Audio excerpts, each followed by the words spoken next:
Hello friends, this is SP Singh and welcome to smarter everyday. प्यारे दोस्तों, CTET फरवरी 2026 को target करते हुए हमारी सीडीपी क्लासेस कंटिन्यू चल रही है, जिसका कंप्लीट प्लेलिस्ट बनी हुई है। लिंक डिस्क्रिप्शन बॉक्स में है, आप क्लिक करेंगे तो सारे वीडियोज सीक्वेंस से आपको मिल जाएंगे। आपको पता है कि हम लोग प्रीवियस ईयर क्वेश्चन पेपर्स को हल कर रहे हैं। इससे पहले 24 प्रीवियस ईयर क्वेश्चन पेपर्स को हम हल कर चुके हैं और आज का ये जो क्वेश्चन पेपर नंबर है 25 नंबर रहेगा। ठीक है, तो टोटल 25 वीडियोस हमारी हो जाएंगी। इनको आप सीक्वेंस में देखिए, यही आपका सीटेट पास करने का मुख्य जरिया है। यहीं से आप सीटेट क्रैक कर सकते हैं, क्योंकि पीवाईक्यूज से क्या होता है कि आपको हर तरीके का क्वेश्चन, हर कॉन्सेप्ट क्लियर हो जाता है। ठीक है, इसीलिए आपको सीक्वेंस में पीवाईक्यूज सॉल्व करने चाहिए ताकि आप सीटेट को अच्छे मार्क्स से पास कर पाएं। और अगर आप हमारी ये सभी वीडियोस को सीक्वेंस में देखते हैं तो आप 30 आउट ऑफ 30 मार्क्स आएंगे आपके डेफिनेटली। हम आपको ये स्टाम्प पेपर पर लिखित दे सकते हैं। चलिए आइए शुरू करते हैं आज की क्लास। पहला क्वेश्चन आपके सामने क्वेश्चन कहता है बौद्धिक और हाँ, 30 में से आपके रोज कितने सही होते हैं आप कमेंट करके जरूर बताइए। एंड बौद्धिक क्षमताएं जैसे कि कल्पना, समालोचनात्मक सोच और परासंज्ञान की चर्चा परोक्ष रूप से विकास के डैश क्षेत्र के अंतर्गत की जाती है। किस क्षेत्र के अंतर्गत की जाती है? क्वेश्चन क्या कह रहा है? क्वेश्चन कह रहा है कि इमेजिनेशन एंड जो क्रिटिकल थिंकिंग है और मेटाकॉग्निशन, ये जो बौद्धिक क्षमताएं हैं वो किस विकास के क्षेत्र से संबंधित हैं? क्या ये सामाजिक क्षेत्र से संबंधित हैं? क्या ये शारीरिक क्षेत्र से संबंधित हैं? क्या ये नैतिक क्षेत्र से संबंधित हैं या ये संज्ञानात्मक क्षेत्र से संबंधित हैं? तो प्यारे दोस्तों, हम कल्पना कहाँ करते हैं, इमेजिनेशन कहाँ से करते हैं? समाज से, शरीर से, नैतिकता से या कॉग्निटिव या हमारे मस्तिष्क से? कल्पना होती है हमारे संज्ञान से, हमारे मस्तिष्क से, दिमाग से। सोचते कहां से हैं? दिमाग से। मेटाकॉग्निशन यानी कि अपने बारे में सोचना, सोच के बारे में सोचना, कहां से सोचते हैं? संज्ञान से, मस्तिष्क से। तो ये सभी किससे जुड़े हुए हैं? संज्ञानात्मक क्षेत्र से जुड़े हैं। संज्ञानात्मक क्षेत्र ये वो क्षेत्र होता है जो सोचने, समझने, तर्क करने, याद रखने और समस्या हल करने जैसी जो मानसिक प्रक्रियाएं होती हैं उनसे जुड़ा होता है। इसमें हमारी बौद्धिक क्षमताओं का डेवलपमेंट होता है। तो संज्ञानात्मक क्षेत्र से ये सभी जुड़ी हुई है। सामाजिक में क्या होता है कि हम समाज के तौर तरीके सीखते हैं। शारीरिक में हमारी फिजिकल ग्रोथ होती है। नैतिक में हम इटिकेट एंड मैनर से सीखते हैं। तो यहाँ पे ऑप्शन आपका जो डी है, संज्ञानात्मक क्षेत्र, यहाँ राइट हो जाएगा। समालोचनात्मक सोच क्या होती है? जहां बच्चा चीजों के बारे में गहराई से सोचे, लॉजिक लगाए, उसके गुण, दोष, हर तरीके से उसके बारे में विचार करे, वो होती है समालोचनात्मक सोच। परासंज्ञान का मतलब होता है मेटाकॉग्निशन। मेटाकॉग्निशन अर्थात बच्चा अपने अंदर झांक करके देख सके कि मैं कितने पानी में हूं, अर्थात मुझे क्या आता है, क्या नहीं आता है, कौन से सब्जेक्ट पर मेरी पकड़ अच्छी है, कौन सा सब्जेक्ट मेरा कमजोर है, किस टॉपिक को मैं किस स्ट्रेटजी से बेहतर सीख सकता हूं। अपने बारे में जानकारी हासिल करना मेटाकॉग्निशन कहलाता है। अपनी सोच के बारे में, अपने ऊपर विचार करना मेटाकॉग्निशन कहलाता है। और ये सारी चीजें जुड़ी हैं हमारे संज्ञान से, हमारे मस्तिष्क से। इसीलिए ऑप्शन डी राइट हो जाएगा। क्वेश्चन कहता है विकास सिर से पैर की दिशा में। कहां? सिर से पैर की दिशा में, नीचे की तरफ आ रहा है। तो इसको कौन सा सिद्धांत कहते हैं? इसको क्या कहते हैं? जब डेवलपमेंट हमारा सिर से पैर की तरफ, हम रोज ही बताते हैं आपको, इसको कहते हैं हेड से कहां जा रहा है? हेड टू टो, यानी सिर से पैर की तरफ आ रहा है। तो इसको क्या कहेंगे? इसको हम कहेंगे सेफेलोकॉडल, यानी कि शीर्षगामी सिद्धांत है ये। जब डेवलपमेंट यानी कि इसमें होता क्या है कि हमारा पहले बच्चा गर्दन संभालना सीखता है, यानी कि हमारे गर्दन का डेवलपमेंट होता है, हमारे कंधे, फिर हाथ, बाकी धड़, और फिर लास्ट में पैरों में मजबूती आती है। इसीलिए आप देखते हैं कि छोटा बच्चा है, पहले अपना सिर उठाना सीखता है, धड़ उठाना सीखता है, बैठना सीखता है, लास्ट में अंत में वो पैरों के बल चलना सीखता है। तो ये डेवलपमेंट कहां जा रहा है? सिर से पैर की तरफ जा रहा है, जिसको हम सेफेलोकॉडल प्रिंसिपल कहते हैं, शीर्षगामी सिद्धांत कहते हैं। और प्रॉक्सिमो डिस्टल का मतलब होता है जहां हमारा जो डेवलपमेंट है वो केंद्र से बाहर की तरफ जाए, केंद्र से बाहर की तरफ जाए। ठीक है, यानी कि हमारा सेंटर कहां है? हमारा चेस्ट है, यहां से डेवलपमेंट बाहर की तरफ, जैसे हमारे कंधे डेवलप होंगे, हाथ डेवलप होंगे, भुजाएं डेवलप होंगी, हमारी फिंगर्स डेवलप होंगी, ऐसे केंद्र से बाहर की तरफ डेवलपमेंट आएगा। ठीक है, इसको कहते हैं प्रॉक्सिमो डिस्टल। प्रॉक्सिमो मतलब पास से, डिस्टल मतलब दूर की तरफ, जहां समीप से दूर की तरफ डेवलपमेंट जाता है उसको प्रॉक्सिमो डिस्टल कहते हैं। और सेफेलोकॉर्डल सिर से पैर की तरफ आता है। ठीक है, तो according to the question option number C right हो जाएगा। निरंतरता का सिद्धांत ये नहीं है, हालांकि विकास हमारा निरंतर ही चलता है, सतत चलने वाली प्रक्रिया है, गर्भ से कब्र तक जाता है, लेकिन यहां पे पूछ रहा है सिर से पैर, तो ये ऑप्शन गलत हो जाएगा। आनुवंशिकता का सिद्धांत जिसमें कि कहता है कि जो डेवलपमेंट है वो आनुवंशिकता का सिद्धांत, जिसमें हमारे जीन्स से जो मिले गुण हैं, अपने पेरेंट्स से मिले गुण हैं, उनका ये परिणाम होता है। हालांकि जो डेवलपमेंट है वह आनुवंशिकता प्लस वातावरण का परिणाम होता है। ये भी option according to the question right नहीं है। क्या सही है? शीर्षगामी सिद्धांत हो जाएगा। Option C is the right one in this question. आगे बढ़ते हैं। अगला क्वेश्चन कहता है, देखिएगा, प्रारंभिक वर्षों में निम्न में से कौन सी संस्थाएं बच्चों के समाजीकरण में प्राथमिक संस्थाओं की भूमिका निभाती हैं? किसकी बात हो रही है? प्रारंभिक वर्षों में छोटा बच्चा है, उसके शुरुआती वर्षों में कौन है जो उसको समाज के तौर तरीके सिखाता है, उसको बोलना कैसे है, कैसे दूसरों से व्यवहार करना है, किससे मिलना है, किससे नहीं मिलना है, कैसे दूसरे का सम्मान करना है, किसके पैर छूने हैं, ये सारी चीजें कौन सिखाता है? शुरुआत में उसको स्कूल सिखाता है, या उसको प्रिंट मीडिया सिखाता है, या फिर समाज में सीखता है, कानून सिखाता है, या परिवार और पास पड़ोस सिखाता है, या फिर पास पड़ोस और सामाजिक नीति सिखाता है? तो प्यारे दोस्तों, शुरुआत में बच्चा जो समाज के तौर तरीके सीखता है वो परिवार से सीखता है और फिर अपने आस पड़ोस में जाता है। तो फैमिली और नेबरहुड ये क्या है? ये प्रारंभिक वर्षों में बच्चों के समाजीकरण सिखाने के स्रोत हैं, बच्चा यहीं से सीखता है। तो ये क्या है? समाजीकरण की प्राथमिक संस्थाएं हैं। कौन? परिवार और पास पड़ोस। यहीं से बच्चा सीखता है कि हमें कैसे समाज के अकॉर्डिंग बनना है, यानी बच्चे को बोलना, व्यवहार करना, दूसरों से मिलना जुलना, सही गलत पहचानने की शिक्षा कौन देता है? परिवार और पास पड़ोस। ठीक है, बाकी इसमें जैसे जो हो गया स्कूल हो गया, ये सेकेंडरी है भाई। पहले परिवार है, उसके बाद ही बच्चा स्कूल तक पहुंचता है, उसके बाद ही बच्चा मीडिया के संपर्क में आता है, तो ये सेकेंडरी हो गए। सोशल मीडिया तो बाद में आएगी, बहुत बाद में आएगी, पहले बच्चा परिवार में पले बढ़ेगा। ठीक है, पास पड़ोस और सामाजिक नीति, समाज के नीति तौर तरीके, ठीक है, ये सब चीजें बाद में आती हैं। पहले क्या है? पहले परिवार आता है और पास पड़ोस। Option C is the right one in this question. आगे बढ़ जाते हैं। क्वेश्चन कहता है, जीन पियाजे के संज्ञानात्मक विकास के सिद्धांत के अनुसार किस चरण पर अधिकांश बच्चे कंजर्वेशन से संबंधित काम कर लेते हैं? ये देखिएगा, आपको पता है कि जीन पियाजे का जो संज्ञानात्मक विकास का सिद्धांत है, इसमें इन्होंने बच्चों के डेवलपमेंट की 4 स्टेजेस बताई हैं कि कैसे बच्चे का मेंटल डेवलपमेंट धीरे धीरे होता है। और कितनी बताई हैं? 4 बताई हैं। ठीक है, अब देखिए कंजर्वेशन का गुण कहां पे डेवलप होता है? पहला ऑप्शन है आपके सामने संवेदी गामक, जहां बच्चा है 0 से 2 साल का। फिर है पूर्व संक्रियात्मक, प्री ऑपरेशनल स्टेज, जहां बच्चा है 2 से 7 साल का। फिर है कॉन्क्रीट ऑपरेशनल, जहां बच्चा है 7 से 11 साल का। फिर यहाँ पे है बच्चा 11 प्लस का।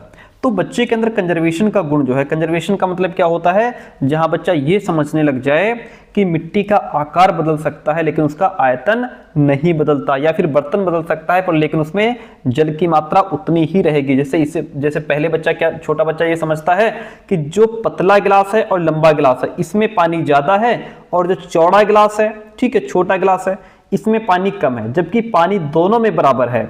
वो सिर्फ इसमें ऊंचाई को देख रहा है, चौड़ाई को नहीं देख रहा है। लेकिन कंजर्वेशन का कॉन्सेप्ट, ये कंजर्वेशन का जो कॉन्सेप्ट जब बच्चे के समझ में आ जाता है तो बच्चा समझने लगता है कि बर्तन बदल सकता है लेकिन पानी उतना ही रहेगा, पानी उतना ही रहेगा। भाई जो मिट्टी है वो जिस बर्तन में हम डाल देंगे तो मिट्टी का आकार तो बदल जाएगा लेकिन मिट्टी उतनी ही रहेगी।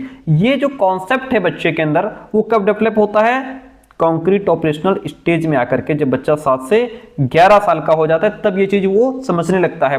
पहले वो सिर्फ एक ही पॉइंट को देख रहा था कि बर्तन पतला है, इसमें पानी ज्यादा है, पहले वो सिर्फ ऊंचाई को देखता है। लेकिन 7 से 11 साल का बच्चा दूसरे पॉइंट को भी देखेगा कि इसकी चौड़ाई ज्यादा है, ठीक है, इसीलिए इसमें भी और इसमें पानी बराबर रहेगा। ठीक है, तो ये जो कंजर्वेशन का कॉन्सेप्ट है बच्चे के अंदर 7 से 11 वर्ष में आ जाता है। ठीक है, और यहीं पे बच्चे के अंदर क्लासिफिकेशन का गुण आ जाता है। बच्चा यहाँ पे चीजों को उनके शेप एंड साइज के हिसाब से, रंगों के हिसाब से, क्वालिटी के हिसाब से उनको डिवाइड करने लग जाता है। ठीक है, और अब जैसे यहाँ पे जब बच्चा प्री ऑपरेशनल स्टेज में होता है, जब बच्चा 2 से 7 साल का होता है, तो इसके अंदर एनिमिज्म जीववाद का गुण होता है, निर्जीव वस्तुओं को सजीव समझता है बच्चा, ठीक है, ईगोसेंट्रिक होता है बच्चा, और सिंबॉलिक थॉट बच्चे के अंदर आ जाते हैं। ओके, जब बच्चा औपचारिक संक्रियात्मक अवस्था में पहुंचता है, 11+ का जब बच्चा हो जाता है, तो जीन पियाजे कहते हैं कि इस अवस्था में बच्चे वैज्ञानिकों की तरह तार्किक सोच रखते हैं, बच्चे के अंदर यहाँ पे इमेजिनेशन पावर डेवलप हो जाती है। Okay, according to the question हम जाएंगे ऑप्शन नंबर सी के साथ में। इतनी बात क्लियर है? वेरी गुड, बहुत बढ़िया। 5 नंबर क्वेश्चन देखिएगा आपके सामने। क्वेश्चन, जीन पियाजे के सिद्धांत के अनुसार संज्ञानात्मक चिंतन में प्रमुख बदलाव किस प्रक्रिया द्वारा होते हैं? अर्थात जीन पियाजे के अकॉर्डिंग कि बच्चों के संज्ञानात्मक चिंतन में जो बड़े या जो मेजर चेंजेज होते हैं वो किस प्रक्रिया के कारण होते हैं? क्या वो संतुलनीकरण द्वारा होते हैं, या अप्रतिलोमिक चिंतन के द्वारा होते हैं, रटकर स्मरण द्वारा होते हैं, या फिर विलंबित नकल के द्वारा होते हैं? प्यारे दोस्तों, यहाँ पे बात क्या हो रही है कि बच्चे के दिमाग में जो स्कीमा या जो इंफॉर्मेशन पहले से फिट है उसमें जो बदलाव होता है वो किसके माध्यम से होता है? देखिए, यहाँ पे जो बदलाव होता है वो संतुलनीकरण द्वारा होता है, इक्विलिब्रेशन के द्वारा होता है। ये इक्विलिब्रेशन प्रोसेस क्या होता है? इक्विलिब्रेशन का मतलब ये होता है कि जो बच्चे को पहले से जिस चीज़ के बारे में ज्ञान है, जो पहले से उसका अनुभव है, जब वो नई चीज़ देखता है तो वो एकदम से शॉक हो जाता है कि ये नई कौन सी चीज़ है। फिर यहाँ पे या तो वो एसिमिलेशन करेगा या अकोमोडेशन करेगा, या फिर कुछ ऐसी सिचुएशंस होती हैं जहाँ एसिमिलेशन एकोमोडेशन दोनों ही प्रक्रियाएं करके अपने आप को सेटिस्फाई करेगा। इसको इक्विलिब्रेशन कहते हैं। आइए इसको मैं थ्योरी के माध्यम से समझाता हूँ। इक्विलिब्रेशन का प्रोसेस इसमें देखिएगा, यहाँ पे आपको मैं लेके चलता हूँ नीचे। आत्मसात्करण, समायोजन, इक्विलिब्रेशन, ये रहा। इक्विलिब्रेशन क्या है कि इसका कॉन्सेप्ट अनुकूलन के कॉन्सेप्ट से मिलता जुलता है। अनुकूलन का कॉन्सेप्ट क्या है भाई? अनुकूलन का कॉन्सेप्ट ये है कि इसमें अनुकूलन में 2 चीजें आती हैं, एक आता है एसिमिलेशन, एक आता है अकोमोडेशन। तो इसी की तरह इक्विलिब्रेशन भी है, ठीक है। अगर आपने मेरी ये थ्योरी ठीक से पढ़ी होगी, हमने करवाया हुआ है, तो ये आपको बहुत आसान लगेगा। तो ये अनुकूलन के कॉन्सेप्ट से मिलता जुलता है। ये एक ऐसी प्रक्रिया है जिसके द्वारा बालक आत्मसात्करण और समायोजन की प्रक्रियाओं के बीच एक संतुलन कायम करता है। जब बालक के सामने ऐसी परिस्थिति या प्रॉब्लम क्रिएट होती है जिसका उसे कभी अनुभव नहीं हुआ था, तो इससे उसमें एक तरह का संज्ञानात्मक असंतुलन पैदा हो जाता है, ठीक है, जिसे दूर करने के लिए या जिसे बैलेंस में लाने के लिए वो आत्मसात्करण या समायोजन या दोनों ही प्रक्रियाएं करना आरंभ कर देता है। जैसे पहले बच्चा एसिमिलेशन में क्या होता है कि पूर्व ज्ञान, जो उसको नया ज्ञान है, उसको पुराने वाले ज्ञान के साथ जोड़ लेता है, ये एसिमिलेशन कहलाएगा, ठीक है भाई। उसने पहले इस कुत्ते को जानता था वो, फिर उसने इस डॉगी को देखा, तो उसके दिमाग में आया कि ये कौन सा जानवर है। फिर उसने कुछ मैचिंग की, इसके भी 4 पैर है और कान है, पूंछ है, मूंछ है, इस तरीके से ये भी भौंक रहा था, ये भी भौंक रहा है। तो इसने इसमें जानकारी ऐड कर ली कि जरूरी नहीं कुत्ता काला ही हो, कुत्ता सफेद भी हो सकता है, कुत्ता भूरा भी हो सकता है। इस तरीके से उसने नए ज्ञान को पुराने ज्ञान के साथ ऐड कर लिया, जोड़ लिया। अकोमोडेशन में क्या होता है कि अपने पुराने अनुभव में बच्चा परिवर्तन करता है, बदलाव लाता है। जैसे अब उसको बिल्ली दिखाई देती है, वो कहता है अरे ये देखो कुत्ता, फिर वो देखता है कि नहीं यार वो भौंक रहा था, ये तो म्याऊं म्याऊं कर रही है, ठीक है। फिर उसे इंफॉर्मेशन मिलती है कि जरूरी नहीं है कि इस 4 पैर वाले सभी जानवर और पूंछ मूछ वाले सभी जानवर कुत्ते ही हों, वो बिल्ली भी हो सकती है, वो शेर भी हो सकता है, चीता भी हो सकता है, गाय भी हो सकती है, ठीक है। तो वो अपनी जानकारी में फिर परिवर्तन लाता है, ये अकोमोडेशन हो गया। अब बच्चे के सामने कोई ऐसा नई परिस्थिति उत्पन्न हो जाए कि वहां पे या तो फिर वो एसिमिलेशन करेगा या अकोमोडेशन करेगा, यानी कि या तो पूर्व ज्ञान को नए ज्ञान के साथ जोड़ेगा या फिर उसमें बदलाव लाएगा, और या फिर क्या करेगा कि वो ये दोनों ही प्रोसेस एक साथ करेगा। ये एसिमिलेशन अकोमोडेशन दोनों प्रोसेस जब एक साथ करेगा तब इसको इक्विलिब्रेशन कहते हैं, यानी कि अपने आप को बैलेंस करने के लिए, उस इंफॉर्मेशन को बैलेंस करने के लिए कई बार बच्चा या तो जानकारी में परिवर्तन करेगा या फिर नए ज्ञान को पुराने ज्ञान के साथ जोड़ेगा या फिर दोनों क्रियाएं एक साथ करेगा, ठीक है। जिससे होगा क्या कि वो अपने आप को संतुलन में लाएगा, ठीक है। तो इससे क्या है, जिसे दूर करने के लिए, संतुलन में लाने के लिए वह आत्मसात्करण या समायोजन या दोनों ही प्रक्रियाएं करना शुरू कर देता है। इसी को इक्विलिब्रेशन कहते हैं। तो यहाँ पे अपने संज्ञानात्मक चिंतन में जो मेजर चेंजेस बच्चा करता है उसको संतुलनीकरण क्रिया द्वारा कहते हैं, इक्विलिब्रेशन कहते हैं। इतनी बात आपके समझ में आ गई? ठीक है, अच्छा क्वेश्चन था तो इसीलिए मैंने थोड़ा डीप में समझाया आपको। अब ये ऑप्शन तो राइट हो गया। ये है अप्रतिलोमिक चिंतन द्वारा इरिवर्सिबल थिंकिंग। इरिवर्सिबल थिंकिंग मतलब जहां बच्चा एक ही दिशा में सोचे, जहां बच्चा एक ही दिशा में सोचे कि जैसे दो गिलास हैं, ठीक है, एक में पानी ज्यादा, एक पतला लंबा है, एक चौड़ा है, तो बच्चा सिर्फ एक पॉइंट को देख रहा है, सिर्फ ऊंचाई पर ध्यान दे। जहां बच्चा सिर्फ ऊंचाई पर ध्यान दे तो ये क्या है कि अब इरिवर्सिबल थिंकिंग, यहाँ पे उसके अंदर पलटावी गुण नहीं आता है कि ये ऊंचा है, ये ऊंचा गिलास है, ये चौड़ा गिलास है, ये चीज उसके अंदर डेवलप नहीं आती। यहाँ बच्चा सिर्फ एक ही दिशा में सोचता है, जैसे इसमें सिर्फ ऊंचाई पर ध्यान देगा, इसे कहते हैं अप्रतिलोमिक चिंतन। ठीक है, तो यहाँ पे अकॉर्डिंग टू द क्वेश्चन ये ऑप्शन राइट नहीं होगा। ये क्वालिटी बच्चे के अंदर पाई जाती है जब बच्चा प्री ऑपरेशनल स्टेज में होता है, 2 से 7 साल का। ठीक है, क्योंकि यहाँ पे बच्चा ये नहीं सोच पाता कि अगर पानी वापस छोटे गिलास में डाल दें तो मात्रा वही रहेगी, यानी वो सोच को वापस पलट नहीं सकता। यही इरिवर्सिबल थिंकिंग होती है। अगला ऑप्शन रट्टाफिकेशन की यहाँ पे कोई बात नहीं है। विलंबित नकल द्वारा, यानी कि जो देखा था कुछ समय बाद वही दोहराया, ये भी चीज यहाँ पे नहीं है। तो अकॉर्डिंग टू द क्वेश्चन हम जाएंगे ऑप्शन नंबर ए के साथ में। अगला क्वेश्चन लीजिए भाई, मैं कोशिश कर रहा हूं कि थोड़ी स्पीड बढ़ाऊं अपनी, ठीक है, इसीलिए तेज चल रहा है। क्वेश्चन कहता है निम्नलिखित में से किसने प्रस्तावित किया कि हमारी विशेष मानसिक संरचनाओं और प्रक्रियाओं को हमारी दूसरों से होने वाली पारस्परिकता में ढूंढा जा सकता है। क्वेश्चन क्या कह रहा है? क्वेश्चन कह रहा है कि किसने ये प्रस्तावित किया कि जो हमारी विशेष मानसिक संरचनाएं हैं, मानसिक संरचनाएं, जो मानसिक संरचनाओं का मतलब पता है आपको क्या होता है? हमारे दिमाग के फोल्डर, हमारे दिमाग के फोल्डर जिनमें इंफॉर्मेशंस को अलग अलग वर्ग में रखा जाता है। जानवरों का एक अलग फोल्डर बना हुआ है, पक्षियों का अलग फोल्डर हम लोगों ने बनाया हुआ है, ठीक है, और शहरों का अलग फोल्डर बना है, गांव का अलग फोल्डर बना है हमारे दिमाग में। ठीक है, क्योंकि जब हम पक्षियों के बारे में सोच रहे हैं तो हमारे दिमाग में सिर्फ पक्षी आने लगते हैं, जानवरों के बारे में सोचते हैं सिर्फ जानवर आने लगते हैं, शहरों के बारे में सोचते हैं तो उसमें सिर्फ शहरों की इमेज हमारे दिमाग में क्रिएट होने लगती है। वो होता है मानसिक संरचनाएं। ठीक है, कहां कौन सी जानकारी रखी हुई है। ओके, तो ये मानसिक संरचनाएं और प्रक्रियाएं। अब जो ये देखिए प्रक्रियाएं क्या होती हैं? प्रक्रियाएं मतलब हमारी सोचने की क्रिया, सीखने की क्रिया, चीजों को समझने की क्रिया।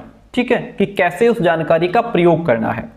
भाई फिर से समझिए, मानसिक संरचना मतलब फोल्डर्स की कौन सी जानकारी कहां रखी है, और प्रक्रिया का मतलब कि कैसे उस जानकारी का प्रयोग करना है। अब यहां पे क्वेश्चन ये पूछ रहा है कि किसने ये कहा था कि हमारी सोचने की प्रक्रिया और मेंटल स्ट्रक्चर्स हमारे दूसरों से सामाजिक संपर्क यानी कि इंटरेक्शन से डेवलप होती हैं। तो ये बात किसने कही? दूसरों से होने वाली पारस्परिकता से, इंटरेक्शन से डेवलप होती हैं लेवी-गोत्स्की। यानी कि कुल मिलाकर के क्वेश्चन ये कह रहा है कि दूसरों के साथ वार्तालाप करने से, बातचीत करने से, सहयोग के माध्यम से हमारा मेंटल डेवलपमेंट होता है। इतनी सी बात है, लेकिन क्वेश्चन को ऐसा घुमा दिया है कि आप एक बार कंफ्यूज्ड हो जाएंगे कि आखिर पूछ क्या रहा है।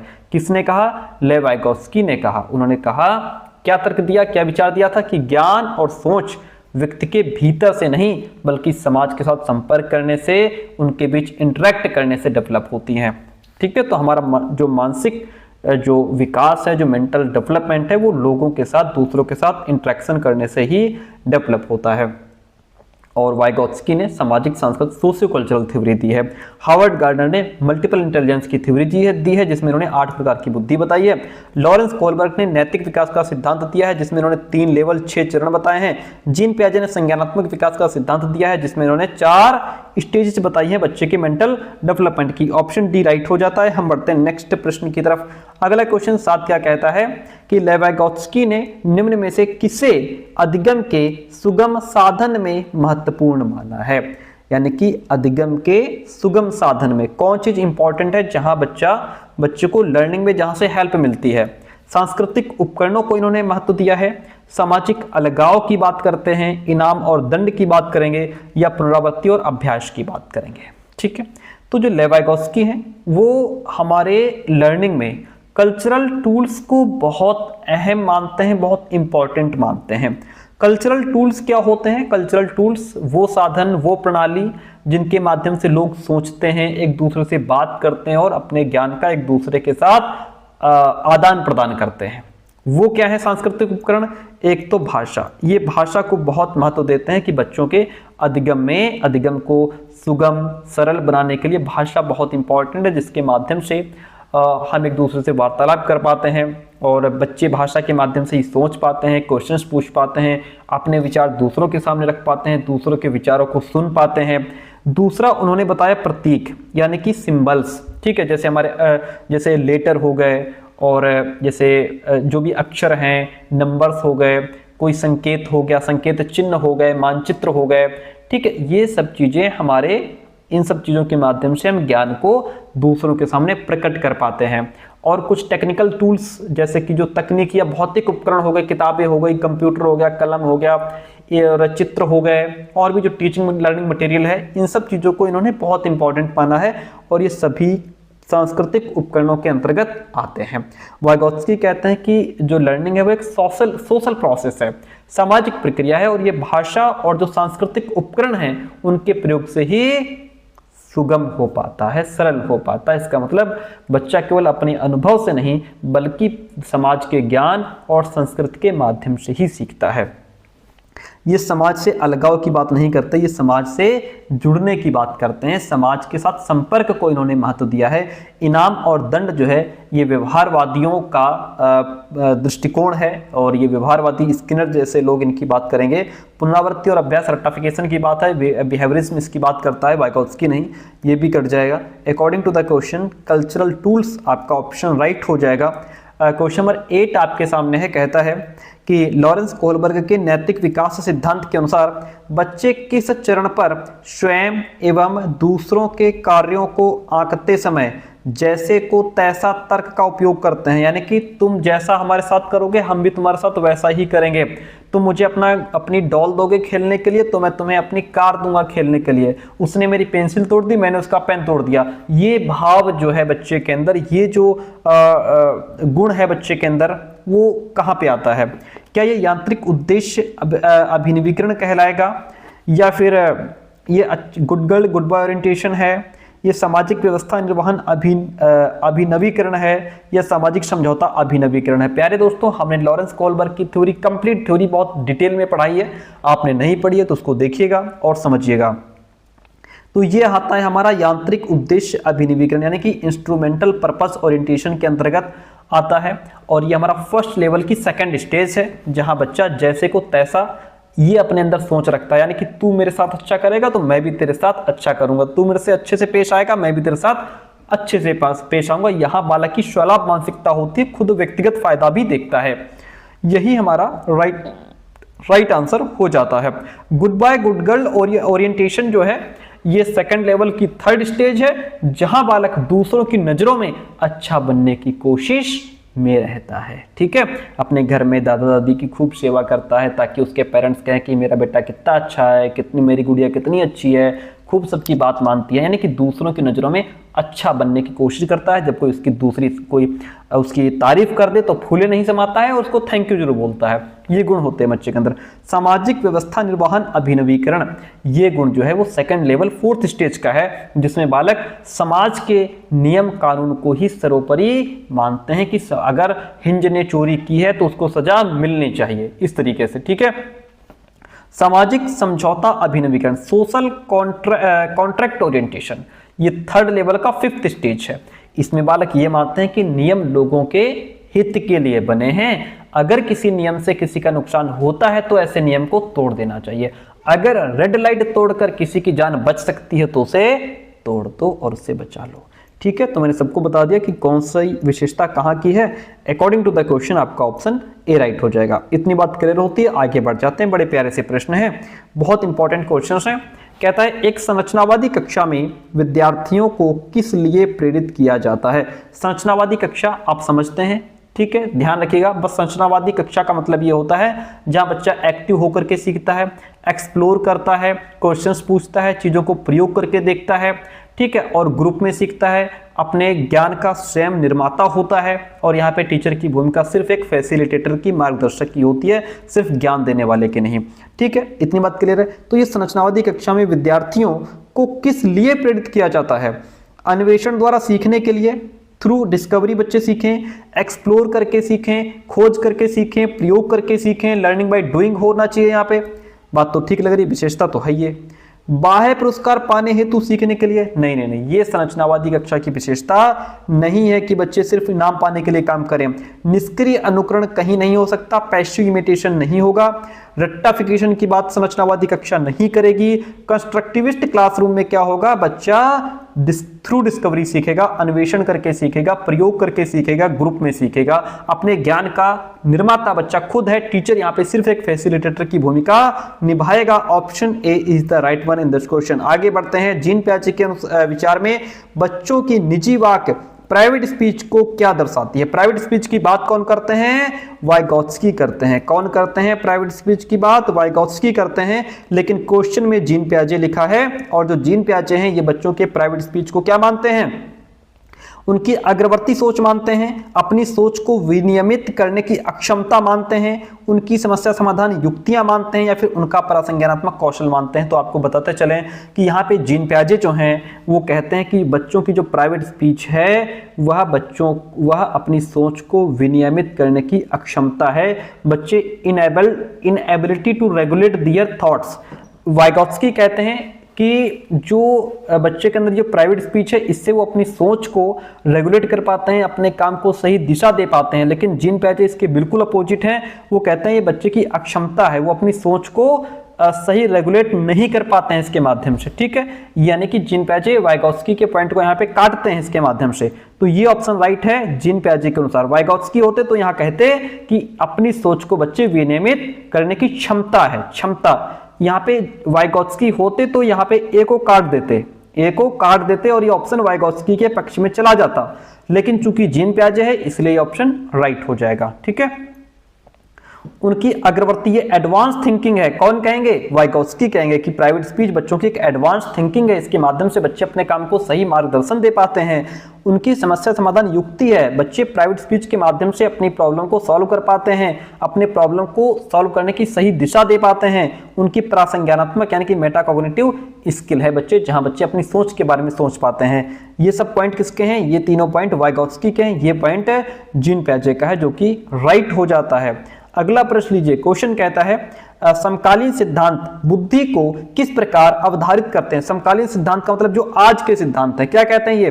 कि बुद्धि एक दिशा वाली है, एक दिशाई सामान्य क्षमता है, बहुदिशीय क्षमता जिसके विभिन्न अलग अलग आयाम हैं, आनुवंशिकता से न प्रभावित होने वाली क्षमता है, या वातावरणीय कारकों से न प्रभावित होने वाली क्षमता है। तो प्यारे दोस्तों, जो समकालीन सिद्धांत जिसमें आते हैं हार्वर्ड गार्डनर, वो कहते हैं बुद्धि बहुदिशीय क्षमता है, मल्टी डायमेंशनल एबिलिटी है, जिसके विभिन्न अलग अलग आयाम हैं। जैसे हार्वर्ड गार्डनर ने बुद्धि के 8 प्रकार बताए हैं। व्यक्ति में भाषाई बुद्धि होती है, संगीतिक बुद्धि होती है, बॉडली काइनेस्थेटिक इंटेलिजेंस होता है। ठीक है, तो ये अलग अलग प्रकार उन्होंने बताए हैं। तो ये क्या मानते हैं कि बुद्धि कई प्रकार की होती है। Option B is the right one this question. अगला प्रश्न लीजिए। एक अध्यापक अक्सर कहता है कि लड़कियां नृत्य में कुशल होती हैं और लड़के विज्ञान में, यानी कि कर दी ना आपने यहाँ पे भेदभाव वाली बात, जेंडर रूढ़िवादिता की बात। ये कथन किसका उदाहरण है? सिंपल सी बात है, लड़कियां डांस में अच्छी होती हैं, लड़के विज्ञान में अच्छे होते हैं, लड़कियां होम साइंस में अच्छी होती हैं, लड़के मैथ्स में अच्छे होते हैं, लड़कियां घर का काम करेंगी, लड़के बाहर का काम करेंगे। जेंडर रूढ़िवादिता है भैया, जेंडर स्टीरियोटाइप है ये। क्या है? जेंडर स्टीरियोटाइप है ये। ठीक है, जेंडर पक्षपात क्या होता है? जेंडर बायस का मतलब होता है जहां हम सिर्फ एक तरफ झुक जाते हैं, जहां हम एक तरफ झुक जाते हैं, जैसे हम लड़कों पर ज्यादा ध्यान देते हैं, लड़कियों पर कम। ठीक है, ये जेंडर बायस होगा। अगर हम ये कहें कि लड़कियां होम साइंस में अच्छी होती हैं, लड़के साइंस में अच्छे होते हैं, ये जेंडर रूढ़िवादिता हो जाएगा। लेकिन हम सिर्फ लड़कों की तरफ ज्यादा ध्यान देते हैं, लड़कियों की तरफ कम ध्यान देते हैं, ये जेंडर बायस है। हम एक तरफ झुक गए, या हम अपनी क्लास में जो अच्छे घर से बच्चा आया है, अमीर घर से, हम उस पर बहुत ध्यान देते हैं, कमजोर बच्चे पर कम, या जो गरीब घर से आया है उस पर ध्यान कम देते हैं। ये जेंडर बायस हो जाएगा, ये बायसनेस हो जाएगा। ठीक है, जेंडर समता, जेंडर समता का मतलब सबको समान अवसर देना, सबको सम्मान देना। ठीक है, और जेंडर सशक्तिकरण का मतलब होता है कि आप सबको बराबर का अधिकार दो, ठीक है, बराबर की पावर दो, औरतों को भी अपने डिसीजंस लेने की फ्रीडम होनी चाहिए घर में, है ना, महिलाओं को, लड़कियों को या किसी भी जेंडर को उसको समान अधिकार दिए जाए, समान अवसर दिए जाएं, डिसीजंस लेने की पावर दी जाए उनको, ताकि वो अपनी ज़िंदगी से जुड़े फैसले खुद ले सकें। यानी कि जब किसी व्यक्ति को ये आज़ादी दे दी जाए कि वो क्या पढ़े, क्या पहने, कहाँ जाए, किससे शादी करे, कौन सा काम चुने, ये सब वो खुद तय करे, यही तो एम्पावरमेंट है, यही तो जेंडर एम्पावरमेंट है, सशक्तिकरण हो जाएगा। ठीक है, अकॉर्डिंग टू द क्वेश्चन हम ऑप्शन नंबर रूढ़िवादिता के साथ चले जाएंगे और आगे बढ़ते हैं। अगला प्रश्न आपके सामने क्या कहता है क्वेश्चन, विद्यार्थियों की सामाजिक और सांस्कृतिक आयामों से संबंधित व्यक्तिगत भिन्नताओं को संबोधित करने के लिए निम्न में से क्या महत्वपूर्ण है। क्वेश्चन क्या कर रहा है, प्रश्न का अर्थ है विद्यार्थियों की सामाजिक और सांस्कृतिक आयामों से संबंधित व्यक्तिगत भिन्नताओं को संबोधित करने के लिए क्या महत्वपूर्ण है। मतलब हर बच्चा अलग सामाजिक और सांस्कृतिक पृष्ठभूमि से आता है, ठीक है, जैसे कि कोई बच्चा गांव से आया है, कोई शहर से आया है, कोई अमीर घर से है, कोई गरीब घर से है, किसी की मातृभाषा हिंदी है, कोई पंजाबी बोल रहा है, कोई तमिल बोल रहा है, कुछ बच्चे अलग धर्म से आए हैं, कोई अलग धर्म से आया है, तो सभी सामाजिक और सांस्कृतिक रूप से अलग अलग हैं। ठीक है, तो यहाँ पे टीचर को ये समझना चाहिए कि हर बच्चे की सोचने की, समझने की, सीखने की जो शैली है वो अलग अलग होती है। ठीक है, तो यहाँ पे भाई हमें पढ़ाने का तरीका भी एक जैसा नहीं होना चाहिए। ठीक है, व्यक्तिगत भिन्नता है भाई, हर बच्चा कोई तेज सीख रहा है, कोई धीमा सीख रहा है, कोई स्लो सीख रहा है ना, तो इसको संबोधित करने के लिए, संबोधित मतलब यहाँ पे यह है कि जो बच्चों के अंदर जो डिफरेंसेज है, जो भिन्नता है, उसको ध्यान में रखते हुए पढ़ाना है। ठीक है, ताकि हर बच्चा अपने तरीके से सीख सके। अब हमें यहाँ पे आंसर करना है, तो हम यहाँ पे क्या अपनाएंगे कि जो बच्चे हमारे यहाँ अलग अलग जगह से आए हैं, अलग अलग तरीके के बच्चे हैं, उनको हम कैसे सिखाएं। बाल केंद्रित शिक्षा शास्त्र को अपना करके, बात तो ठीक लग रही है, क्योंकि जब हम बाल केंद्रित शिक्षा शास्त्र अपनाएंगे तो यहाँ पे शिक्षण का केंद्र बिंदु बच्चा होता है और हम बच्चे के हिसाब से पढ़ाते हैं, है ना, बच्चे की रुचि, क्षमता, योग्यता, उसकी मातृभाषा क्या है, किस भाषा में वो समझ रहा है, कैसी उसकी आवश्यकता है, उसके हिसाब से हम सिखाते हैं यहाँ पे। ठीक है, अच्छी चीज़ है भाई। कठोर और मानकीकृत पाठचर्या हम नहीं अपनाएंगे। देखिए, रिजिड जहां मिल जाए ये समझ लो इससे आपकी दुश्मनी है। ठीक है, और मानकीकृत पाठचर्या हम कभी अप्लाई नहीं करते, ये पॉजिटिव नहीं होता है, क्योंकि ये सभी बच्चों को एक ही नज़रिए से देखता है, सबके लिए एक ही तरीके का सिलेबस कहता है कि अप्लाई करो। नहीं, अगर हम सबके लिए एक जैसा सिलेबस अप्लाई कर देंगे तो बेचारे बच्चे कहाँ से आए हैं, अलग अलग समाज से, संस्कृत से आए हैं, उनकी भिन्नता अलग अलग है, तो सबके लिए सेम हम कैसे पढ़ा सकते हैं, है ना, ये गलत बात है, इसको काट दो। मूल्यांकन के योगात्मक तरीकों को लागू करना, नहीं, देखिए हम योगात्मक मूल्यांकन को लागू नहीं करेंगे। क्यों सर? क्योंकि योगात्मक मूल्यांकन होता क्या है, ये गलत है, क्योंकि ये बिल्कुल सत्र के लास्ट में होता है मूल्यांकन, कि पूरे साल पढ़ा लिया, लास्ट में एग्जाम करा के बच्चों को नंबर्स दे दिए, हमने देख लिया कि तुम फर्स्ट आए हो, तुम सेकंड आए हो, तुम थर्ड आए हो। ये गलत तरीका है। मूल्यांकन कैसा होना चाहिए, फॉर्मेटिव असेसमेंट होना चाहिए, रचनात्मक मूल्यांकन होना चाहिए, कि जब हम क्लास में पढ़ा रहे हैं तब भी बीच बीच में बच्चों से पूछते रहें, तुमको समझ में आया, तुम इसका मतलब बताओ, हमने अभी पढ़ाया था, इस मीनिंग, ये इस शब्द का अर्थ बताओ, हमने क्या बताया था। इस तरीके से चैप्टर के बीच बीच में भी जो मूल्यांकन होता रहे वो होना चाहिए, यानी कि फॉर्मेटिव असेसमेंट पर हम फोकस करते हैं। योगात्मक तो निगेटिव है, ये पूरे साल में लास्ट में जाकर के होता है। ठीक है, यहाँ से बच्चे की हम बच्चे को नहीं समझ सकते कि उसने क्या सीखा, क्या समझ में आया, क्या नहीं समझ में आया, वो सब चीजें इग्नोर हो जाती हैं इसमें। ये भी तरीका गलत है भाई, हम ये नहीं अपनाएंगे। विद्यार्थियों को उनकी सामाजिक और सांस्कृतिक पहचान के आधार पर अलग अलग समूहों में बांट देंगे। इससे बच्चों के अंदर हीन भावना नहीं आ जाएगी कि अच्छे बच्चों को उस ग्रुप में कर दिया और एवरेज बच्चों को उसमें कर दिया, हम सबसे फिसड्डी थे, हमको इस ग्रुप में कर दिया। ये गलत है, हम अलग थलग बच्चों को नहीं करेंगे, ग्रुप्स में डिवाइड नहीं करेंगे, सबको एक छत के नीचे पढ़ाएंगे। समावेशी शिक्षा यही कहती है। अकॉर्डिंग टू द क्वेश्चन, बाल केंद्रित शिक्षा शास्त्र को अपनाओ और सभी बच्चे को उसकी रुचि, क्षमता, योग्यता के हिसाब से पढ़ाओ। ठीक है, इतनी बात क्लियर है? वेरी गुड, आगे बढ़ते हैं। नेक्स्ट क्वेश्चन लेते हैं। क्वेश्चन नंबर 14 कहता है, मूल्यांकन का मुख्य उद्देश्य क्या होना चाहिए। जो हम बच्चों का मूल्यांकन करते हैं, टेस्ट लेते हैं, एग्जाम कराते हैं, उसका उद्देश्य क्या होना चाहिए। कंपटीशन बढ़ाना। जब आप बच्चे के अंदर कंपटीशन बढ़ा दोगे, क्या ये अच्छी चीज है? नहीं, कंपटीशन को बढ़ाना अच्छा नहीं माना जाता है। ठीक है, इससे फिर बच्चे के अंदर एक वही बस भावना आ जाती है, जो अच्छा बच्चा है वो तो ठीक है, जो बेचारा कमजोर बच्चा है वो और ज्यादा कमजोर हो जाता है, क्योंकि उसके अंदर एक हीन भावना पैदा हो जाती है। ओके, विद्यार्थी में असफलता का डर पैदा करना, नहीं, गलत बात। विद्यार्थियों को असफल या सफल के रूप में वर्गीकृत करना, तुम पास हो तुम फेल हो, बस इसमें वर्ग में डिवाइड करना, नहीं, ये भी नहीं होना चाहिए हमारा उद्देश्य। अधिगम प्रक्रिया में विद्यार्थियों की प्रगति और चुनौतियों को समझना, ये बेस्ट ऑप्शन है हमारा। भाई मूल्यांकन का उद्देश्य सिर्फ ये बताना नहीं है कि कौन सा बालक पास है कौन सा फेल है, बल्कि ये समझना है कि बच्चा कहाँ अच्छा कर रहा है और कहाँ उसे कठिनाई हो रही है। इससे टीचर को पता चलता है कि बच्चे को क्या समझ में आया, क्या समझ में नहीं आया, कहाँ गलती कर रहा है, कौन सा टॉपिक उसके लिए कठिन है, कैसे बच्चे की हेल्प की जाए, किस टीचिंग मेथड से पढ़ाया जाए, है ना, कैसे इसको हम समझाएं कि इसको समझ में आ जाए। तो बच्चे की प्रोग्रेस कैसी हो रही है, कहाँ उसको चुनौतियां हो रही हैं, हमें उसके लिए मूल्यांकन करना है। ठीक है, ये जानने के लिए, ना कि सिर्फ कंपटीशन को बढ़ा दें या फेलियर का डर पैदा हो जाए, ये सब चीजें गलत हैं। Option D is the right one in this question. आगे बढ़ते हैं, अगला प्रश्न लीजिए भाई। क्वेश्चन नंबर 15 है आपके सामने। 15 नंबर क्वेश्चन कहता है, एक अध्यापिका द्वारा विद्यार्थियों को कक्षा में सवाल पूछने के लिए प्रोत्साहित करना चाहिए। वेरी गुड, ये बात अच्छी चीज है भाई कि आप बच्चों को कह रहे हो अगर तुम्हें कहीं कोई डाउट है, कोई दिक्कत आए तो तुरंत खड़े होकर के सवाल पूछो, क्योंकि जब बच्चे प्रश्न पूछते हैं तो इसका मतलब है कि वो एक्टिव रूप से सीख रहे हैं, उनका ध्यान है आपको पढ़ाने पर। अगर आप बोर्ड पर समझा रहे हैं तो वो कंसंट्रेट हैं पूरी तरीके से, अगर बच्चा क्वेश्चन पूछ रहा है तो, है ना। तो क्वेश्चन पूछने के लिए बच्चों को जो है प्रोत्साहित करना चाहिए कि तुम्हारे समझ में जहां जो कुछ ना आए तुरंत खड़े होकर के प्रश्न पूछना, अच्छी चीज है, वेरी गुड, है ना। सवाल पूछना समालोचनात्मक चिंतन के विकास में महत्वपूर्ण भूमिका निभाता है। वेरी गुड, ये भी बात बहुत अच्छी है, क्योंकि जब बच्चा प्रश्न पूछता है तो इसका मतलब है कि वो चीजों को गहराई से समझ रहा है, इसीलिए वो क्वेश्चन पूछ रहा है, गहराई से उसके बारे में सोच रहा है, और अगर कोई दो चीजें हैं तो उसके बीच में कंपैरिजन कर रहा है, तुलना कर रहा है, लॉजिक लगा रहा है। ठीक है, इससे बच्चे के अंदर क्या है, क्रिटिकल थिंकिंग डेवलप होती है। ठीक है, तो आर जो है, तो यहाँ पे जो ऑप्शन आपका आर है ये भी आपका सही है।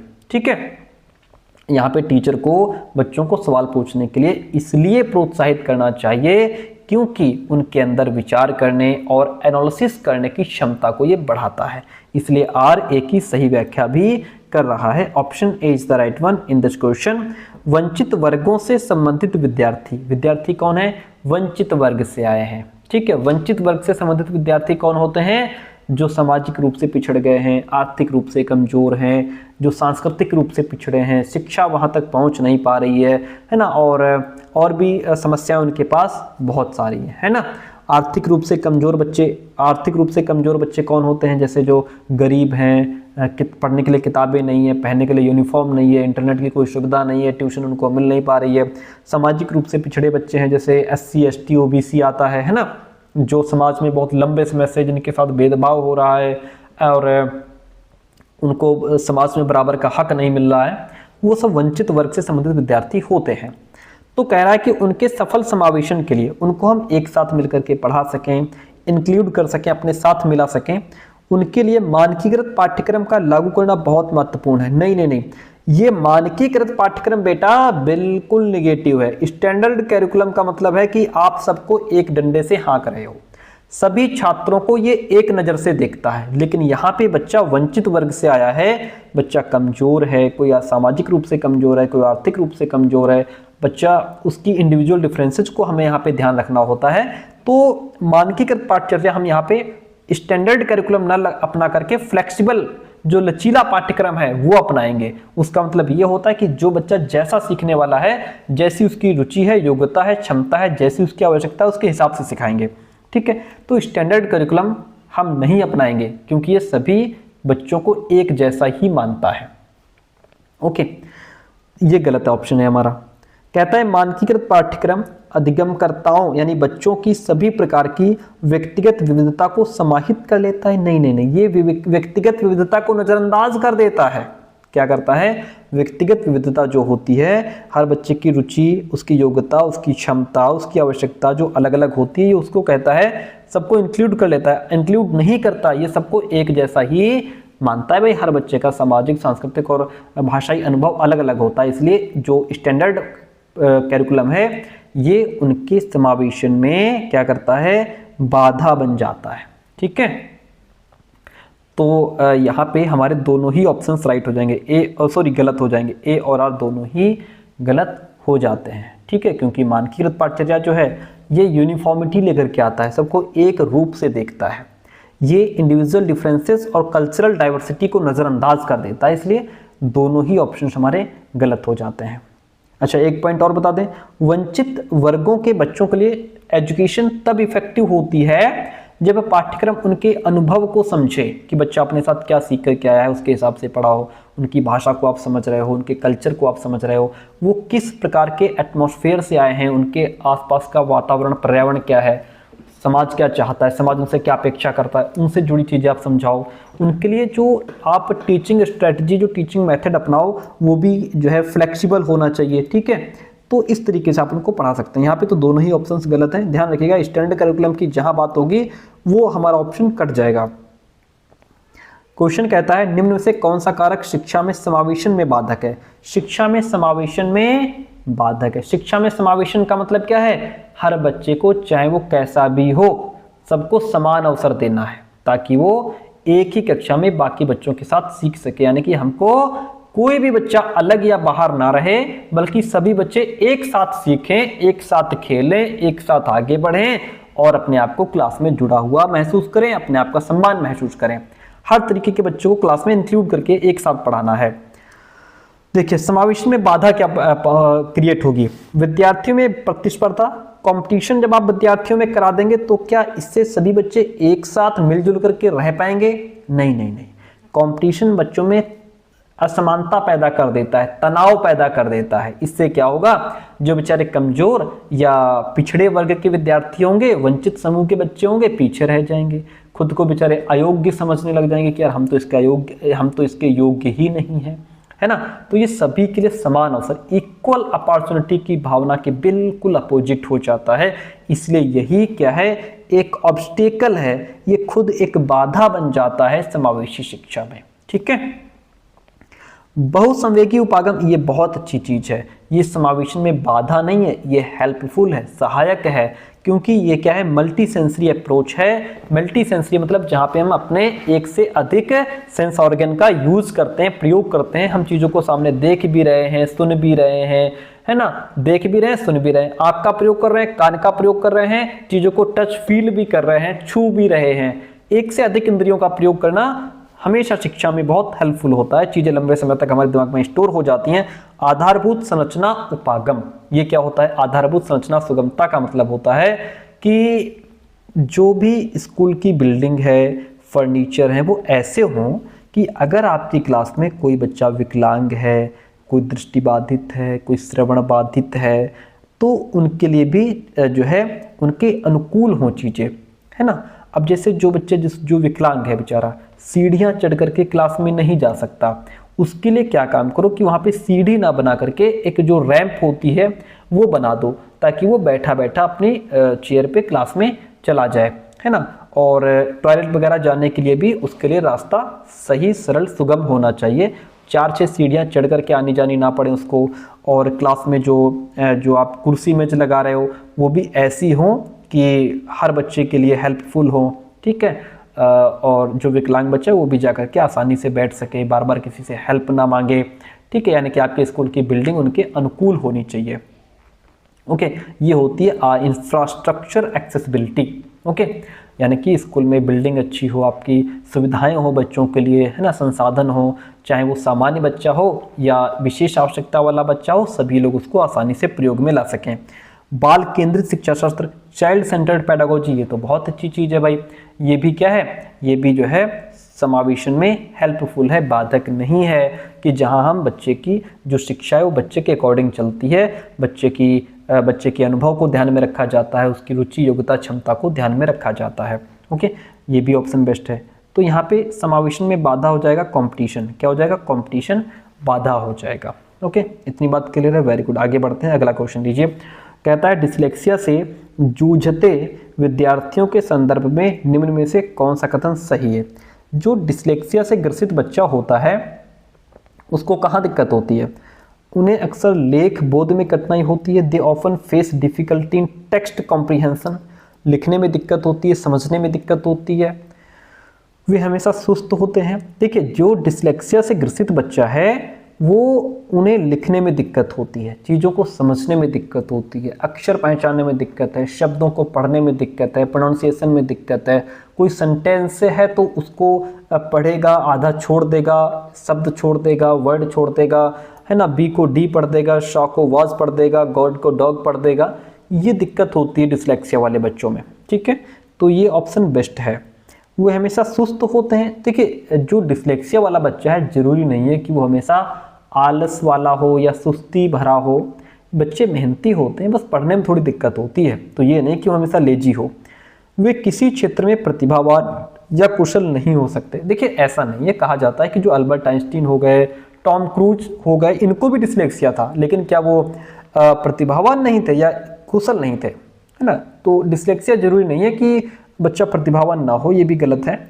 उनका बौद्धिक बुद्धि स्तर हमेशा सामान्य से ऊपर होता है, तो ये भी गलत है। क्योंकि देखिए, सभी बच्चों की बुद्धि अलग होती है भाई, है ना। तो जरूरी नहीं कि जो डिसलेक्सिया से ग्रसित बच्चा है उसका आईक्यू लेवल ऊपर ही हो, ये जरूरी नहीं है। आईक्यू लेवल सामान्य भी हो सकता है, थोड़ा बहुत ऊपर नीचे भी हो सकता है। ओके, ये सारे ऑप्शंस गलत हैं। जो डिसलेक्सिया से ग्रसित बच्चा है उसको लिखने में दिक्कत होती है, शब्दों को पढ़ने में समझने में दिक्कत होती है। आवेगशीलता, ध्यान न दे पाना और अव्यवस्थित रहना निम्न में से किस विकार के स्पष्ट पहचान के लक्षण है।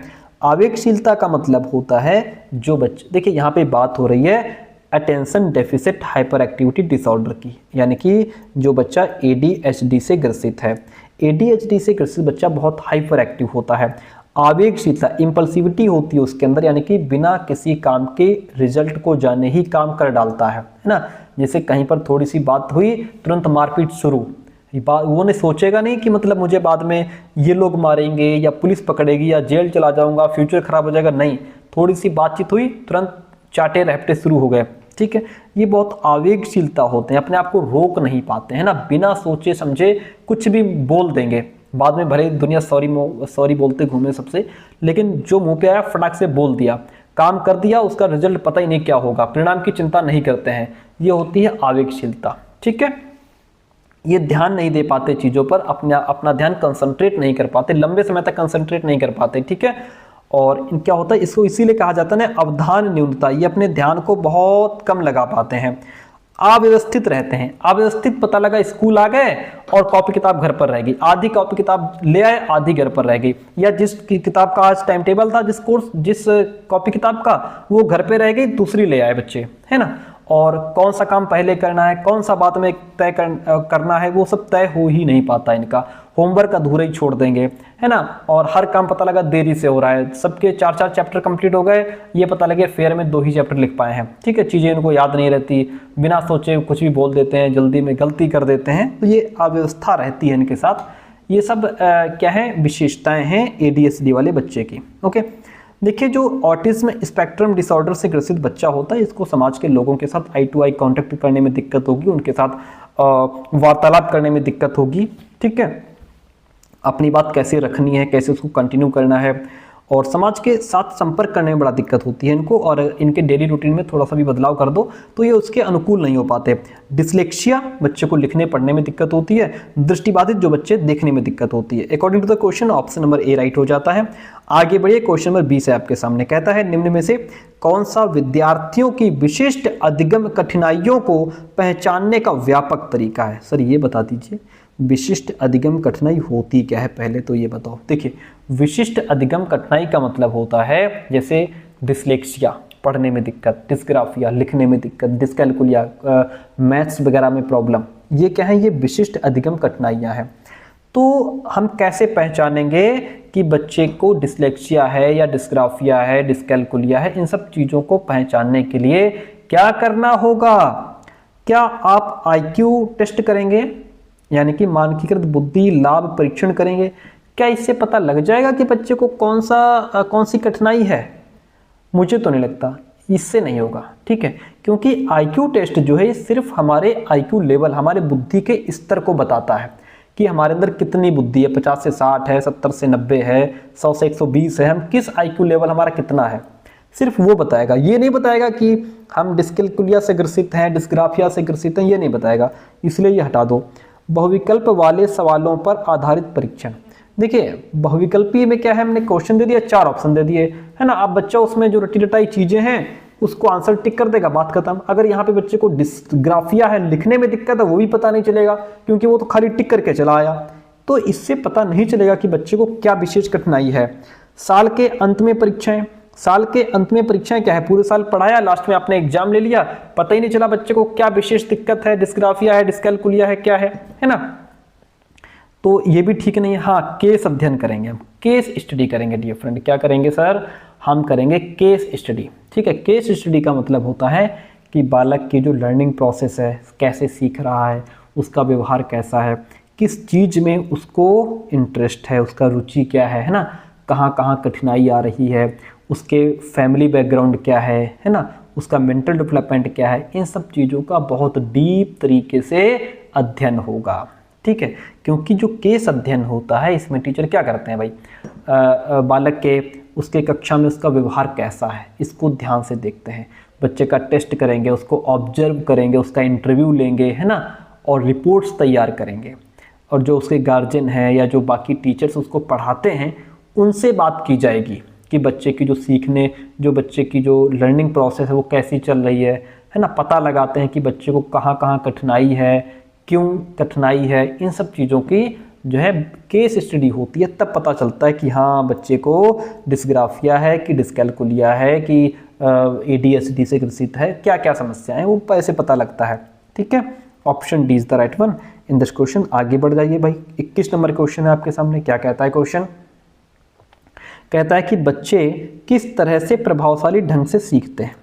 इफेक्टिव तरीके से बच्चे कैसे सीखेंगे, रट्टाफिकेशन से नहीं, रट्टाफिकेशन से बच्चे प्रभावशाली ढंग से नहीं सीखेंगे, अपने आसपास की वस्तुओं और व्यक्तियों से पारस्परिकता द्वारा। ये कहते हैं लेवाइगोत्स्की, कहते हैं जब बच्चा अपने आसपास की वस्तुओं को ऑब्जर्व करेगा, उनको देखेगा और आसपास के व्यक्तियों से इंटरेक्ट होगा, उनसे वार्तालाप करेगा, बातचीत करेगा, तो बच्चा बेहतर सीखेगा। क्योंकि सीखना एक सामाजिक प्रक्रिया है जो लोगों के साथ संवाद करने से, ग्रुप में बैठ करके सीखने से ही डेवलप होती है। ठीक है, इसका मतलब क्या है कि बच्चे सिर्फ रट्टाफिकेशन से रट करके नहीं या सुन करके नहीं सीखते, बल्कि चीज़ों को देख करके, क्योंकि अपने आसपास की वस्तुओं को ऑब्जर्व करके, उनको छू करके, अनुभव करके, लोगों से बातचीत करके बेहतर सीखते हैं। वे अपने अनुभव से और इंट्रैक्शन से ज्ञान का निर्माण करते हैं। इसलिए ये ऑप्शन सही है। डर, फियर ऑफ पनिशमेंट के डर से नहीं सीखते हैं। निष्क्रिय बच्चा कभी हो नहीं सकता, इसलिए बेस्ट ऑप्शन हमारा बी हो जाएगा। आगे बढ़िए, अगला प्रश्न नीचे कहता है निम्न में से कौन सा विद्यार्थियों का अधिगम में लगाव को बढ़ाएगा। अधिगम में लगाव को बढ़ाना है मतलब जो भी सीखने की प्रक्रिया है उसमें बच्चा इंटरेस्ट ले, सीखने में इंटरेस्ट ले, उसका जो इंट्रिंसिक आंतरिक जो अभिप्रेरणा है वो जागृत हो जाए, बच्चे को सीखने में मजा आए, वो चीज हमें बच्चे के अंदर डेवलप करनी है। कैसे डेवलप होगी वो, विद्यार्थियों द्वारा स्वनियमन से डेवलप होगी। क्या स्वनियमन का मतलब क्या होता है, यानी कि सेल्फ रेगुलेशन, मतलब जहाँ बालक अपनी जो उसका जो लर्निंग प्रोसेस है और उसका जो व्यवहार है, उसकी जो इमोशंस हैं, वो खुद उसको नियंत्रित कर पाए। यानी कि बच्चा खुद ये समझे कि मुझे क्या सीखना है, कैसे सीखना है, कब प्रैक्टिस करनी है और मुझे किस सब्जेक्ट पर ज़्यादा ध्यान देना है, कैसे अपने दिमाग को कंसंट्रेट रखना है। ये होता है स्वनियमन। क्या इसके माध्यम से उसके अंदर लगाव आ जाएगा अधिगम के प्रति? नहीं, ये अधिगम में लगाव की बात कर रहा है कि अगर बच्चे को सीखने में लगाव पैदा करना है तो कैसे बढ़ाएंगे, इससे नहीं बढ़ेगा। ठीक है, ये इसके पीछे का रीज़न नहीं है। विद्यार्थियों का योग्यता के प्रति स्थिर दृष्टिकोण बनाना, नहीं, स्थिर दृष्टिकोण का मतलब ये हो गया कि बच्चा ये मान ले कि बस मेरी जितनी योग्यता है इतनी ही रहेगी। ये गलत होता है। हमें बच्चे के अंदर क्या सेट करना है, ग्रोथ माइंडसेट। स्थिर दृष्टिकोण का मतलब ये हो गया कि बच्चे के अंदर फिक्स्ड माइंडसेट है कि मेरी योग्यता स्थिर है, इसे बदला नहीं जा सकता, मैं मैथ्स में कमज़ोर हूँ, चाहे जितनी कोशिश कर लूँ मैं कमज़ोर ही रहूँगा। ये गलत है। हमें इसके अपोजिट लेकर के जाना है बच्चे को। बच्चे के अंदर ग्रोथ माइंडसेट करना है, यानी कि इंक्रीमेंटल व्यू ऑफ एबिलिटी जिसको कहते हैं कि अगर मैं प्रैक्टिस करूंगा, मैं मेहनत करूंगा तो मैथ्स सीख जाऊंगा, अगर मैं रोज प्रैक्टिस करूं तो मैथ्स में अच्छा हो सकता हूं। ये चीज़ बच्चे के अंदर डेवलप करनी है, ठीक है। तो हमारा ये भी गलत हो गया। अध्यापक की विद्यार्थियों के प्रति निम्न अपेक्षाएं होना, नहीं नहीं नहीं, हाँ ऐसा नहीं कि हम बच्चों से लो एक्सपेक्टेशंस करेंगे। टीचर का ये मान लेना कि बालक कमज़ोर है, ये नहीं सीख सकता, है ना, ऐसा नहीं, हम बच्चों से लो एक्सपेक्टेशंस नहीं करेंगे। उनके संदर्भ से नियोजित विषय वस्तु प्रस्तुत करना, ये बेस्ट ऑप्शन है। देखिए, हम सीखने में बच्चों का इंटरेस्ट तब पैदा कर सकते हैं जब हम जो भी कंटेंट, जो भी टॉपिक, जो सब्जेक्ट बच्चों को पढ़ा रहे हैं वो उनके अनुभव से जुड़ा हो, उनके एटमॉस्फेयर से जुड़ी चीज़ें होनी चाहिए, उनके डेली जो उनकी जो रियल लाइफ है उनसे जुड़ी हुई चीज़ें जब होती हैं, उनसे जोड़ करके जब हम पढ़ाते हैं तो बच्चे को सीखने में मज़ा आता है, बच्चा सीखने में इंटरेस्ट लेता है और वो गहराई से सीखता है। जो भी आप पढ़ा रहे हो उसमें क्या करो, उनके संदर्भ से यानी कि जो एग्जाम्पल्स आप दे दो, उनके डेली लाइफ से जुड़े एग्जाम्पल्स दे दो। शहर का बच्चा है, उद्योग धंधों का एग्जाम्पल दे दो। गांव का बच्चा है, खेती बाड़ी का एग्जाम्पल दे के पढ़ाओ, है ना। गांव का बच्चा है तो पानी की बात कर रहे हो तो नदी की बात कर लो, नहरों की बात कर लो, तालाबों की बात कर लो, कुएं की बात कर लो। शहर का बच्चा है, टंकियों की बात कर लो, है ना। इस तरीके से उनसे जुड़ी चीज़ें जब पढ़ाते हो तब बच्चों के अंदर लगाव पैदा होता है, ठीक है। यहाँ पे लगाव पूछ रहा था, ये ऑप्शन ठीक है लेकिन अकॉर्डिंग टू द क्वेश्चन सही नहीं है, इसीलिए हम ऑप्शन नंबर डी के साथ में चले जाएंगे। भाई 23 नंबर क्वेश्चन है, कहता है निम्न में से कौन सा उपागम विद्यार्थियों के स्वयं पहल करने और अध्यापिका के संतुलित सहायता पर बल देता है। बहुत बढ़िया। देखिए, स्वयं पहल का मतलब क्या है? स्वयं पहल करने का मतलब यहाँ पे ये है कि जहाँ बालक खुद से सीखने की कोशिश करे, खुद से सवाल पूछे, खुद समाधान ढूंढने का प्रयास करे, यानी कि वो एक्टिव लर्नर हो। तो देखिए यहाँ पे कौन सा उपागम है जो विद्यार्थियों के स्वयं पहल करने और अध्यापिका के संतुलित सहायता पर बल देता है। मान लीजिए एक बच्चा है, वो मैथ्स के क्वेश्चन लगाना शुरू करता है, वो किताब उठाता है, उसको खोलता है, मैथ्स का कोई क्वेश्चन है उसको लगाना शुरू करता है और शुरू करता है, ठीक है, कोशिश करता है। अब वो यहाँ पे स्वयं पहल कर रहा है कि उसने सवाल खुद लगाना शुरू कर दिया है, कोशिश कर रहा है लगाने की। अब वो जहाँ जहाँ सवाल में फंसे वहाँ वहाँ टीचर थोड़ी थोड़ी बच्चे की हेल्प कर दे। अध्यापिका का संतुलित सहायता, संतुलित मतलब ऐसा नहीं है कि मतलब सारा काम टीचर ही खुद कर दे। संतुलित सहायता का मतलब है कि थोड़ी थोड़ी सपोर्ट बच्चे को दी जानी चाहिए कि भाई बच्चे ने सवाल लगाना खुद शुरू कर दिया है। अब टीचर को चाहिए कि वो जहां जहां बच्चा फंसे उसको बता दे कि देखो यहाँ पे वो फॉर्मूला लगेगा और यहाँ पे वो फॉर्मूला लगेगा, इस तरीके से इसको मल्टीप्लाई कर दो, सवाल तुम्हारा लग जाएगा। तो जहां जहां बच्चा फंस रहा है वहां वहां आप हेल्प कर रहे हो, एक बैलेंस्ड फैसिलिटेशन आप बच्चे को दे रहे हो। इसको कहते हैं, ये कहाँ की थ्योरी है? ये लेवाइगोस्की की थ्योरी है और ये सामाजिक संरचनावाद से जुड़ा है। किससे जुड़ा है? सामाजिक संरचनावाद वो उपागम है जो विद्यार्थियों की स्वयं पहल और शिक्षक की एक संतुलित सहायता, जिसको हम स्कैफोल्डिंग कहते हैं, उस पर बल देता है। ठीक है, इतनी बात क्लियर है। देखिए, व्यवहारवाद यहाँ पे राइट नहीं है, क्योंकि जो व्यवहारवाद है इसमें बालक पैसिव होते हैं, जो सिर्फ स्टिमुलस और रिस्पॉन्स पर बेस्ड उनकी लर्निंग होती है। अनुकरण अधिगम जो है, इसमें बालक सिर्फ दूसरों के व्यवहार की नकल करते हैं, स्वयं पहल नहीं करते। प्रतिपादक शिक्षण मतलब इसमें टीचर सेंटर में होता है, बालक बस टीचर को सुन रहा होता है। According to the question option number D हो जाएगा, लेवाइगोस्की का ये क्वेश्चन है। आगे बढ़िए, अगला प्रश्न लीजिए। 24 नंबर क्वेश्चन कहता है, एक संरचनावादी कक्षा में, मैंने अभी पीछे आपको बताया था कि संरचनावादी कक्षा क्या होती है ना, जहाँ बच्चा ग्रुप में सीखता है और प्रयोग करके सीखता है, एक्सप्लोर करके सीखता है, लर्निंग बाय डूइंग होती है। ठीक है, एक संरचनावादी कक्षा में ये महत्वपूर्ण है कि ऐसे अवसर पैदा किए जाएं जिससे विद्यार्थियों में क्रिटिकल थिंकिंग और प्रॉब्लम सॉल्विंग स्किल्स डेवलप हो। बहुत अच्छी बात है भाई, संरचनावादी कक्षा में ये चीज़ आप डेवलप करो कि जो बच्चा है वो उसके अंदर समालोचनात्मक सोच डेवलप हो, क्रिटिकल थिंकिंग डेवलप हो, बच्चा चीज़ों के बारे में गहराई से सोच सके, उस पर बच्चा लॉजिक लगा सके, उसके गुण को देख सके, उसके दोष को देख सके, है ना। तो संरचनावादी का उद्देश्य ही होता है कि विद्यार्थी खुद सोचे, सवाल करे, डिस्कवर करे, अपने अनुभव से ज्ञान का निर्माण करे। तो ये चीज़ हमें बच्चों के अंदर डेवलप करनी चाहिए कि उसके अंदर क्या हो, प्रॉब्लम सॉल्विंग स्किल भी डेवलप होनी चाहिए। बहुत अच्छी बात है, ऑप्शन ए बिल्कुल राइट है। सार्थक अधिगम मुख्य रूप से ज्ञान का यथावत पुनरुत्पादन है। नहीं नहीं नहीं, ये बिल्कुल गलत है। देखिए, यथावत पुनरुत्पादन का मतलब क्या होता है? यथावत का मतलब होता है जैसा का तैसा, बिना कोई बदलाव किए, ठीक है। और पुनरुत्पादन का मतलब होता है किसी चीज को फिर से दोहराना या नकल करना, यानी कि जो पढ़ा है उसे बिल्कुल वैसा ही दोहरा लेना, बिना समझे, बिना अपना कोई भी थॉट उसमें ऐड किए। क्या ये सार्थक अधिगम है? नहीं नहीं, ये सार्थक अधिगम नहीं है सर, ये तो रट्टाफिकेशन हो गया ना। ये सार्थक अधिगम नहीं है, ये मीनिंगफुल लर्निंग नहीं होगी। ए सही है, आर गलत हो जाएगा। ए सही है क्योंकि संरचनावादी कक्षा जो है वो सोचने और समस्याओं को हल करने का अवसर देती है। आर गलत हो जाएगा क्योंकि सार्थक अधिगम ज्ञान को पुनः याद कर लेना नहीं होता, बल्कि ज्ञान को नए तरीके से प्रयोग करना होता है। ऐसा नहीं कि टीचर ने जो पढ़ा दिया आप वही रट रहे हो, या जो क्वेश्चन टीचर ने लिखवा दिया आप वही रट रहे हो। यहाँ पे होना क्या चाहिए? सार्थक अधिगम वो होगा कि टीचर ने जो क्वेश्चन लिखवाया है अब आप उसका रट्टा ना मारो, उसको समझो कि क्वेश्चन क्या कह रहा है ना, उसका आंसर किस तरीके से लिखा गया है, फिर उसको अपने हिसाब से लिखो, उसमें कुछ अपना ऐड ऑन करो, वो हमारा मीनिंगफुल लर्निंग हो जाएगी, ठीक है।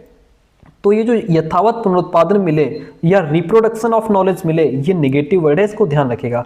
ए सही हो गया, आर गलत हो गया। क्वेश्चन नंबर 25 लीजिए। त्रुटियां यानी कि गलतियां क्या है? लर्निंग प्रोसेस में कोई भूमिका नहीं निभाती। क्यों नहीं निभाती भाई? गलतियां तो बहुत अहम रोल अदा करती हैं, ठीक है, क्योंकि ये तो सीखने का हिस्सा होती है। यहीं से तो पता लगता है कि बच्चे को क्या दिक्कत है, कहाँ समझ में नहीं आ रहा, कौन सा टॉपिक इसके लिए कठिन है। बहुत भूमिका निभाती हैं। केवल नकारात्मक पुनर्बलन द्वारा दूर की जा सकती हैं। अच्छा, मतलब बच्चे को सिर्फ डंडे के बल पे, डांट करके, पीट करके ही इसको सही किया जा सकता है, गलतियां सुधारी जा सकती हैं? No, never. केवल वे विद्यार्थी करते हैं जिन्हें अधिगम अक्षमता होती है? नहीं नहीं नहीं, गलतियां कोई भी कर सकता है, गलतियां हम लोगों से होती हैं, है ना, गलती तो एक आम बात है। अध्यापक द्वारा अच्छे तरीके से विश्लेषण की जानी चाहिए ताकि अधिगम की कमियों को समझा जा सके। ये बेस्ट ऑप्शन है भाई, कि अगर बच्चा गलती कर रहा है तो यहाँ पे टीचर उसको अच्छे तरीके से एनालिसिस करे कि आखिर बच्चा गलती क्यों कर रहा है ना, कहाँ पे इसको समस्या है, कौन सा टॉपिक समझ में नहीं आया, या जो टॉपिक हमने पढ़ाया उसमें कौन सा पॉइंट इसको समझ में नहीं आया, है ना। टीचर को ये समझने का मौका मिलता है कि बच्चे की सोच कहाँ गलत दिशा में जा रही है और उसे सही डायरेक्शन में कैसे लाया जाए। इसलिए बहुत बेस्ट है, गलतियां अच्छी चीज होती हैं पढ़ाई में। संज्ञानात्मक कौशल जैसे कि हमारा ध्यान, हमारी स्मृति और समस्या समाधान इत्यादि पर व्यक्ति की भावनात्मक स्थिति का कोई असर नहीं पड़ता। यानी कि हमारे इमोशंस का क्या हमारे कॉग्निशन पर, हमारे दिमाग पर कोई प्रभाव नहीं पड़ता।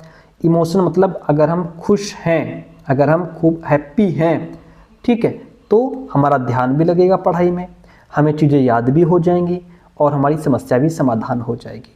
अगर हम घर से लड़ कर के गए हैं, ठीक है, हम तनाव में हैं, हम परेशान हैं, हम दुखी हैं, तो ना हमारा ध्यान लगेगा, ना हमें चीज़ें याद रहेंगी, ना हमसे समस्या हल होगी। यहाँ तक कि सरल से सरल क्वेश्चन भी हमसे नहीं लगेगा, क्योंकि हम दुखी हैं, हम परेशान हैं, हम जो है कि क्या है, तनाव में हैं। तो इमोशंस का हमारे दिमाग पर बहुत असर पड़ता है, ठीक है। तो इत्यादि क्या है, इन पर व्यक्ति की भावनात्मक स्थिति का कोई असर नहीं पड़ता, पूरा असर पड़ता है। हमने पहले ही बताया था, हमारे इमोशंस प्लस कॉग्निशन का गहरा संबंध है, ठीक है। सकारात्मक भावों द्वारा नकारात्मक रूप से प्रभावित होते हैं। क्या कह रहा है? सकारात्मक भावों द्वारा नकारात्मक रूप से प्रभावित होते हैं। ये गलत है, क्योंकि सकारात्मक भाव तो हेल्प करते हैं। सकारात्मक भाव मतलब जैसे हम खुश हैं, ठीक है, हम उत्साहित हैं और हम चीज़ों को समझने के लिए तैयार हैं, ठीक है, तो हैप्पीनेस है हमारे अंदर, जॉय है, तो हम चीज़ों को अच्छा समझेंगे। नकारात्मक भाव द्वारा नहीं, नकारात्मक भाव जैसे हम दुखी हैं, परेशान हैं, भयभीत हैं, तनाव में हैं, तो इससे सकारात्मक रूप से प्रभावित नहीं होती हैं। इन पर व्यक्ति की भावनात्मक स्थिति का गहरा असर पड़ता है। जी बिल्कुल, हमारी जैसी भी भावनात्मक स्थिति होगी, अगर हम हैप्पी हैं, खुश हैं, तो चीज़ों को ध्यान भी दे पाएंगे, याद रख पाएंगे, प्रॉब्लम हल हो जाएगी, ठीक है, और कठिन से कठिन समस्या भी हल कर लेंगे। लेकिन अगर हमारी भावनात्मक स्थिति नकारात्मक भाव हमारे अंदर है, हम दुखी हैं, परेशान हैं, तो ना ध्यान लगेगा ना प्रॉब्लम हल होगी, चाहे कितना भी सरल सवाल हो वो भी ना लगेगा। ठीक है, तो इनका गहरा संबंध है प्यारे दोस्तों। कैसा संबंध है? बहुत गहरा संबंध है। एक क्वेश्चन कहता है अगला, एक अध्यापिका को विद्यार्थियों को सीखने के लिए क्यों मोटिवेट करना चाहिए? दूसरों के ऊपर श्रेष्ठता पाने के लिए, कि तुम दूसरों के ऊपर श्रेष्ठता पालो इसीलिए तुम्हें पढ़ना चाहिए? नहीं नहीं नहीं, ये तो फिर कंपटीशन वाली भावना हो गई ना। मूर्त पुरस्कार जैसे कि नगद इनाम, प्रमाण पत्र पाने के लिए, नगद इनाम पाने के लिए, या मतलब आप सिर्फ नगद इनाम के लिए पढ़ रहे हो, ये भी तो गलत है भाई। क्या सिर्फ इनाम के लिए पढ़ोगे आप? कॉन्सेप्ट की समझ बढ़ाने के लिए, ये तो हमको अच्छा लग रहा है। अध्यापिका और माता पिता की प्रशंसा पाने के लिए, प्रशंसा पाने के लिए मतलब सिर्फ दूसरों को खुश करने की कोशिश है आपकी यहाँ पे? नहीं नहीं, अध्यापिका को विद्यार्थियों को सीखने के लिए क्यों मोटिवेट करना चाहिए? ताकि बच्चा कॉन्सेप्ट को समझ पाए। क्या करे बच्चा? कॉन्सेप्ट की समझ बढ़ा पाए, यानी सब्जेक्ट के पीछे, उस टॉपिक के पीछे का तर्क समझे। बच्चे ये समझें कि कोई चीज़ अगर है तो क्यों है, कैसे है, ठीक है, ना कि सिर्फ उसका नाम या डेफिनेशन याद करें। उस कॉन्सेप्ट को डीपली समझ पाएँ बच्चे। आई बात समझ में? तो क्या है कि मतलब बच्चों को पढ़ने के लिए प्रोत्साहित करने का उद्देश्य क्या होना चाहिए? क्या सिर्फ इनाम, प्रशंसा, दूसरों से आगे निकलना, या फिर असली मकसद ज्ञान और समझ विकसित करना होना चाहिए? ठीक है, ज्ञान और समझ विकसित करना है। ऑप्शन सी राइट हो जाएगा। 28 नंबर क्वेश्चन है आपके सामने, कहता है निम्न अभिलक्षणों का कौन सा युग्म विद्यार्थियों की समस्या समाधान क्षमताओं को सकारात्मक रूप से बढ़ाता है? इसमें से कौन सा जोड़ा है जो विद्यार्थियों की जो समस्या समाधान क्षमता है उसको बढ़ाएगा? कौन सी चीज़ बढ़ाएगी?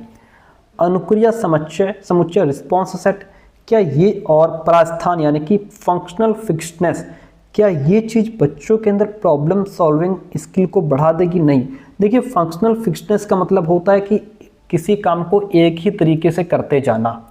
क्या करना? किसी काम को एक ही तरीके से करते जाना, ये गलत है। रिस्पॉन्स सेट का मतलब क्या होता है? रिस्पॉन्स सेट मतलब जैसे आप वही रटा रटाया आंसर बार बार दे देते हो, एक ही तरह की रिस्पॉन्स, एक ही तरह का आंसर आप बार बार दे रहे हो, ये गलत होता है। फंक्शनल फिक्सनेस निगेटिव वर्ड है हमारा, ठीक है।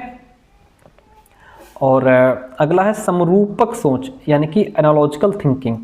एनालॉजिकल थिंकिंग अच्छी चीज़ है, लेकिन इसके साथ जोड़ दिया है फंक्शनल फिक्सनेस, जो कि गलत है। एनालॉजिकल थिंकिंग का मतलब ये होता है कि जो आज आप सवाल लगा रहे हैं, इसी तरीके का जो सवाल आपने पहले लगाया था, तो आज का सवाल उस प्रीवियस क्वेश्चन से जोड़ करके आप उसको लगाएं, उस पुराने सवाल से उसको कंपैरिजन करके लगा लें कि हाँ ये भी सवाल वैसे ही लगेगा। यानी कि एक चीज़ से दूसरी मिलती जुलती चीज़ की तुलना करके सीखना या समझना एनालॉजिकल थिंकिंग है। ये अच्छी चीज़ है, लेकिन इसके साथ जोड़ दिया है फंक्शनल फिक्सनेस, जो कि गलत है। यानी कि ये कहता है कि किसी भी काम को सिर्फ एक ही तरीके से कर सकते हो। अनुक्रिया समुच्चय रिस्पॉन्स सेट, वही रटा रटा आंसर बार बार एक ही रिस्पॉन्स देना। इसके साथ कन्वर्जेंट थिंकिंग नेगेटिव होती है। कन्वर्जेंट थिंकिंग हमको किसी भी प्रॉब्लम का एक ही सोल्यूशन देने पर जोर देता है, कि मतलब एक प्रॉब्लम का एक ही सोल्यूशन हो सकता है। बेस्ट ऑप्शन क्या है? अपसारी सोच और परासंज्ञान, यानी कि डाइवर्जेंट थिंकिंग। डाइवर्जेंट थिंकिंग का मतलब क्या होता है? जहां बच्चा रचनात्मक तरीके से सोचता है, क्रिएटिव सोचता है, ठीक है। एक ही समस्या के कई सारे सॉल्यूशन निकालने की क्षमता, यानी सोच को सीमित न रख करके अलग अलग दिशाओं में फैलाना। जैसे अगर आपसे पूछा जाए कि कागज का टुकड़ा किस किस काम में आ सकता है, तो बच्चा यहाँ पे बहुत, अगर कन्वर्जेंट थिंकिंग वाला है तो एक ही काम बताएगा कि कागज से हम सिर्फ लिख सकते हैं। जो डाइवर्जेंट थिंकिंग वाला बच्चा है वो बता देगा कि कागज से हम चित्र बना सकते हैं, नाव बना के पानी में बहा सकते हैं, इस पर हम कोई मैसेज लिख सकते हैं, हम इसको सजावट के काम में ले सकते हैं या अन्य किसी प्रयोग में ले सकते हैं। ये होती है क्रिएटिविटी, ठीक है। परासंज्ञान मेटाकॉग्निशन, जहाँ बच्चा जो है अपनी सोच के बारे में सोचता है, ठीक है। जैसे क्या मैं जो ये क्वेश्चन है वो सही हल कर रहा हूँ, नहीं कर रहा हूँ, मुझसे कहाँ गलती हो रही है, मैं बार बार कहाँ फंस रहा हूँ, इस तरीके से। तो ये चीज़ आपकी बेस्ट है, ऑप्शन डी राइट हो जाएगा।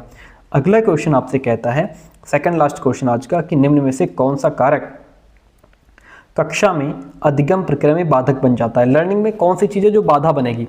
बैठने की अनन्य योजना, यानी कि rigid seating plan. Rigid seating plan का मतलब कि आपकी क्लास में 30 बच्चे हैं, 40 बच्चे हैं, तो आपने सेट कर दिया कि फर्स्ट रो में ये 4 बच्चे बैठेंगे, 10 बच्चे बैठेंगे, सेकंड रो में ये बच्चे बैठेंगे, थर्ड रो में ये बच्चे बैठेंगे, और पूरे साल यही चलता है। ये तो गलत है ना, ऐसा नहीं होना चाहिए। क्या होना चाहिए कि आज ये बच्चे आगे बैठे हैं, कल ये पीछे पहुंच जाएंगे और ये वाले आगे बैठेंगे, फिर अगले दिन ये पीछे पहुंच जाएंगे, ये वाले बच्चे आगे आ जाएंगे, फिर अगले दिन ये वाले बच्चे पीछे पहुंचाएंगे, फिर ये वाले बच्चे आगे आ जाएंगे। ये प्लान आपका होना चाहिए कि जो लास्ट वाले हैं वो फर्स्ट में आ जाएं, फर्स्ट वाले लास्ट में चले जाएं, सेकंड वाले फर्स्ट में आ जाएं, फिर थर्ड वाले सेकंड में, फिर सेकंड से फर्स्ट में। ये आपका सेटिंग प्लान होना चाहिए। ये नहीं कि बस आपने फिक्स कर दिया, रोल नंबर के अकॉर्डिंग बैठा दिया, पूरे साल वैसे ही बैठेंगे। इससे तो बेचारा जो बच्चा पीछे बैठा है वो पीछे ही बैठा रह जाएगा। ठीक है, ये बाधक बन सकता है। जानकारी प्रस्तुत के विभिन्न तरीके, ये बाधा नहीं बनेगा, क्योंकि आप जो भी इंफॉर्मेशन दे रहे हो उसको कई तरीके से बच्चे के सामने रख रहे हो। ठीक है, ये अच्छी चीज़ है और अलग अलग तरीके से हमें बच्चों के सामने टॉपिक को समझाना भी चाहिए। विविधता के प्रति सम्मान, यानी कि जो बच्चा चाहे किसी भी जाति, धर्म, समुदाय, समूह, समाज, संस्कृति से आया हो, आप उसका सम्मान करो। संसाधन संपन्न वातावरण, अच्छी चीज़ है भाई कि आपके यहाँ पढ़ाने के लिए सभी प्रकार का टीचिंग लर्निंग मटेरियल उपलब्ध है। बच्चे हर तरीके से सीखने के लिए तैयार हैं। ठीक है, आप अच्छे संसाधन दे रहे हो पढ़ने के लिए, बहुत अच्छी बात है। बस ये गलत बात है कि आप सिटिंग प्लान आपका रिजिड है। ओके, आगे बढ़ते हैं। आज का लास्ट क्वेश्चन आपके सामने। क्वेश्चन क्या कहता है, देखिएगा। विद्यार्थियों को एक नए कॉन्सेप्ट के अधिगम में सहयोग के लिए एक अध्यापक को क्या करना चाहिए। यानी कि आप बच्चों के सामने आज एक नया टॉपिक रख रहे हैं, तो वो जो आप नया टॉपिक रख रहे हैं वो बच्चे अच्छे से सीख पाएँ, इसमें आप कैसे हेल्प करेंगे, है ना। जब बालक कोई नया कॉन्सेप्ट सीख रहे हों तो टीचर को कैसे हेल्प करनी चाहिए ताकि वो उस टॉपिक को अच्छी तरह समझ सकें। देखिए, कहता है कि कॉन्सेप्ट को केवल एक ही तरीके से समझाना चाहिए। नहीं भैया, जो भी टॉपिक है उसको आप अलग अलग तरीके से समझा दो, अलग अलग मेथड से समझा दो, अलग अलग प्रकार के उदाहरण दे करके समझा दो, है ना। भाव वाली और चिन्हों संकेतों को स्पष्ट करने से बचना चाहिए, ये भी गलत बात है। जो भी सिंबल्स हैं, जो चिन्ह हैं, जो भी उनको क्लियर करना चाहिए। क्या करना चाहिए, चीज़ों को स्पष्ट करना बहुत ज़रूरी है ताकि बच्चा भ्रमित ना हो। पूर्व ज्ञान को सक्रिय रूप से बचना चाहिए। नहीं, अरे भाई, नया ज्ञान पूर्व ज्ञान के आधार पर ही तो बनता है। जो हम नया ज्ञान बच्चों को सिखा रहे हैं उसकी बुनियाद तो उसका प्रीवियस नॉलेज ही है। उससे बचेंगे नहीं, उसको एक्टिव करेंगे। एक्टिव करके उसी के ऊपर हम नई बिल्डिंग अर्थात नया ज्ञान देंगे बच्चे को। ये गलत है। विभिन्न उप कॉन्सेप्ट्स के बीच संबंध स्थापित करना चाहिए, ये बात सही है। जब आप बच्चे को नया कॉन्सेप्ट समझा रहे हैं तो उसके लिए क्या करेंगे, जो अलग अलग प्रकार के कॉन्सेप्ट हैं उनको आपस में जोड़ेंगे। क्या करेंगे, उनको आपस में जोड़ करके बच्चे को समझाने का प्रयास करेंगे। यानी कि टीचर को बालकों के लिए नए कॉन्सेप्ट को उनकी प्रीवियस नॉलेज और जो सब कॉन्सेप्ट हो गए उनसे जोड़ करके उनके सामने प्रेजेंट करना चाहिए। इससे ऐसा करने से उनके अंदर एक गहरी समझ बनेगी और उनकी लर्निंग स्थायी हो जाएगी। ठीक है, जो भी टॉपिक्स हैं, जो सब कॉन्सेप्ट हैं, उनको आपस में जोड़ करके पढ़ाएंगे। तो प्यारे दोस्तों, ये थी आज की क्लास। कैसे रही कमेंट करके जरूर बताइएगा। And thank you so much. मिलते हैं बहुत जल्दी नेक्स्ट क्लास में।